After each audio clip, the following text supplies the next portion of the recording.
የዳግማዊ ምኒልክና የካዎጦና ጦርነት ንቦች በጦር መሳሪያነት የተሳተፉበት ውጊያ።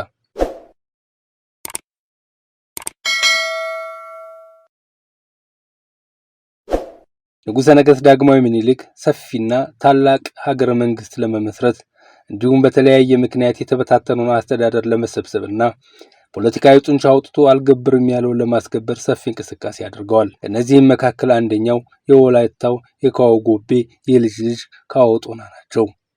የወላይታው ንጉስ በተለያየ ሽምግልና ዘዴ ለማዕከላዊ መንግስት ለዳግማዊ ምኒልክ ግብር ይዘው እንዲገቡ ቢጠየቁም አሻፈረኛሉ።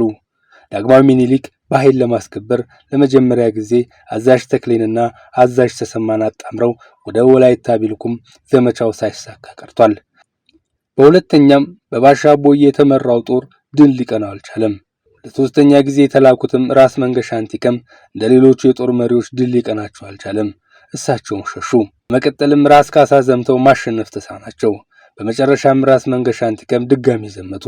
ወላይታዎች ለየት ያለና አዲስ ስልት ተጠቀሙ። ይህም ስልት ህዝቡን በማስተባበር በሌሊት በንብ የተሞላ ቀፎ ወደ ጦር ግንባር ሲያጓጉዙ አድሮ ንጋት ላይ ቀፎዎቹ ውስጥ ንቦችን የሚያስቆጣ አይዲሚያ የተባለ ቅጠልና በርበሬ በመጨመር የንቡን ሰራዊት ጠላቶች ላይ እንዲሰፍር በማድረግና ወታደራዊ ጥቃት በማስከተል ሰራዊት እንዲሸሽ የማድረግ ስልት በመጠቀም የካዎጦና ሰራዊት ማሸነፍ ቻለ። ይህንን የውጊያ ስልት ወላይታዎች ሲጠቀሙበት እንደቆዩ ይነገራል። የእነዚህን ዘመቻዎች መክሸፍ ሲታዘቡ የቆዩት ንግሥተ ነገሥት ጣይቱ ብጡል ትዕግስታቸው አልቆ ለአጼ ምኒልክ ካዎጦናን ማሸነፍ ካልቻሉ የወላይታውን ንጉሥ ሄጄ አገባዋለሁ እስከ ማለት ደርሰዋል የሚል ትውፊት እንዳለ ይነገራል። በ1886 ዓመተ ምህረት በነሐሴ ወር ከዋሉት ቅዳሜዎች አንዱ የገበያ ቀን ዳግማዊ ምኒልክ የብሔራዊ ክተት አዋጅ አስነገሩ። አዋጁም ማንኛውም አገልጋይ ሴትም ሆነች ወንድ ወታደርም ቢሆን ጌታውን ጥሎ ከአዲስ አበባ ውጭ እንዳይሄድ ወደ ወላይታ ለሚደረግ ዘመቻ ዝግጁ ይሁን፣ ሁሉም ሰው ስንቅና ትጥቁን እንዲያሰናዳ የሚል ነበር። ነገስቱ ወላይታ እንደሚዘምቱ ተገለጸ። ህዳር 7 1887 ዓ.ም ከጠንካራ የዘመቻ አጋሮቻቸውና ከጦር አዝማቾቻቸው ጋር ወደ ወላይታ ተንቀሳቀሱ። ፈረንሳዊ የፎቶና የካርታ ባለሙያ ጄቫንደርሃይም አብሯቸው ዘምቷል።